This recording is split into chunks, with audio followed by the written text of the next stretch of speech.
Bismillahirrahmanirrahim. Assalamualaikum teman-teman. Kenalin, namaku Arya Yuhotima, biasa dipanggil Ima.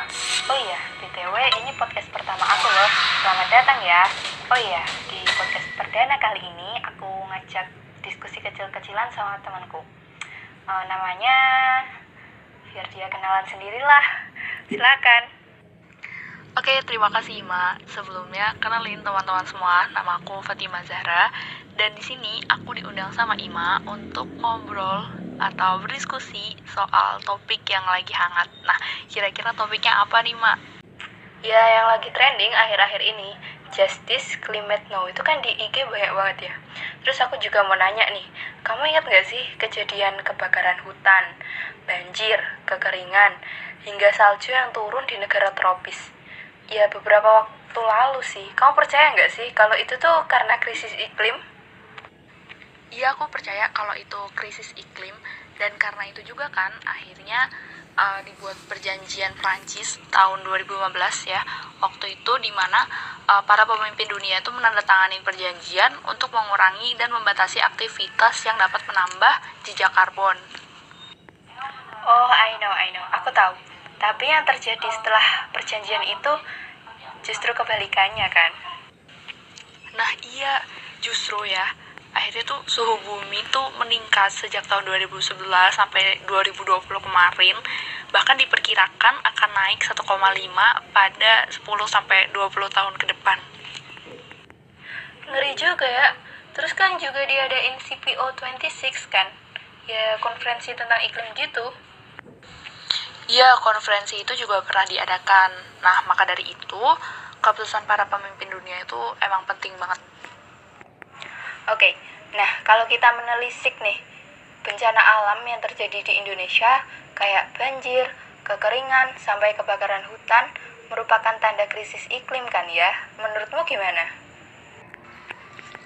Iya, kalau menurut aku sih, itu jelas ya. Itu jelas merupakan tanda bahwa krisis iklim itu nyata. Apalagi bencana alam ini tuh juga terjadi dalam kurun waktu yang berdekatan.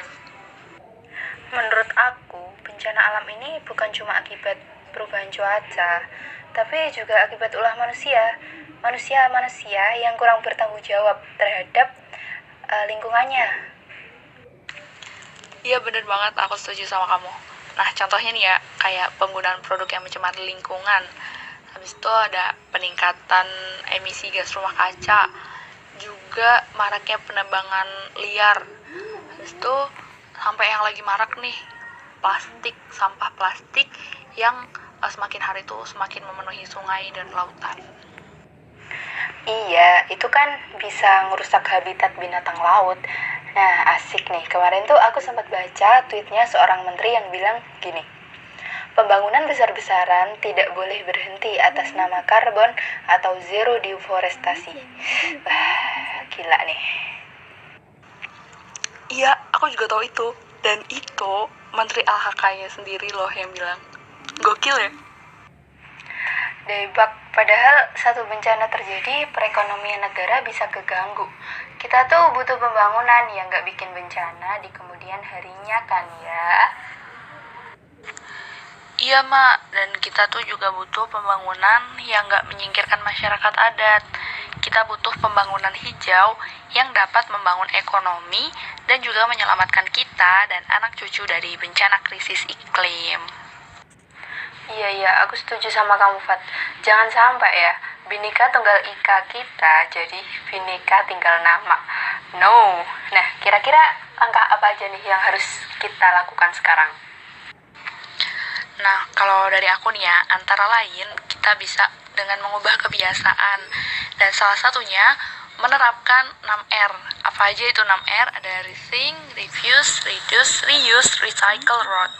Kemudian juga mengurangi emisi karbon, terus beralih ke produk yang lebih ramah lingkungan. Selain itu, selain kita menerapkan, kita juga mengajak dan menyebarluaskan tentang gaya hidup yang berkelanjutan. Gitu, Ima. Bagus. Ide banget ya pembahasan kita kali ini. Sebelum ditutup nih, ada pesan apa dari Fatimah buat teman-teman pendengar? Syukur-syukur kalau ada petinggi negara yang mampir. Amin ya Mak, semoga ada petinggi negara yang mendengarkan podcast ini, yang mendengarkan diskusi kita.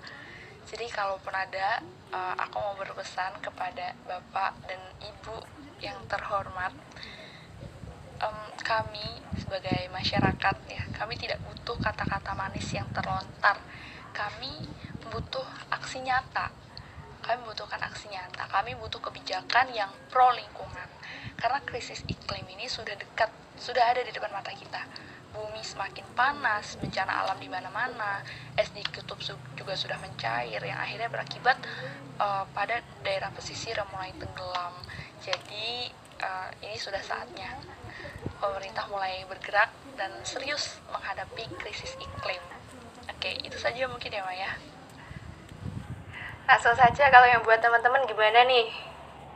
Oke, buat teman-teman ya, buat teman-teman pendengar, jangan tutup mata, jangan tutup mulut, dibuka matanya, dan bersuaralah untuk hutan kita dan generasi selanjutnya. Ayo kita bantu saudara kita untuk mempertahankan tanah adatnya. Selamatkan bumi, selamatkan masa depan kita. Masya Allah sekali. Nah, buat teman-teman bisa diambil ya pelajaran yang ada di diskusi kita kali ini.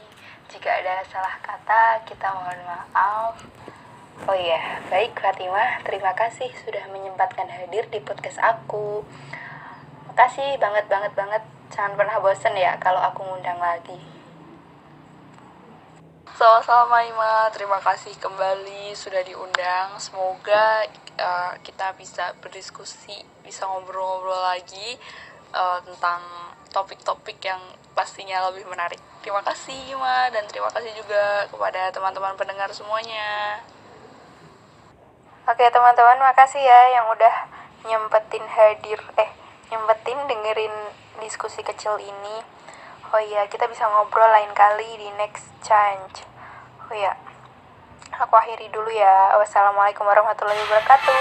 Bye semua.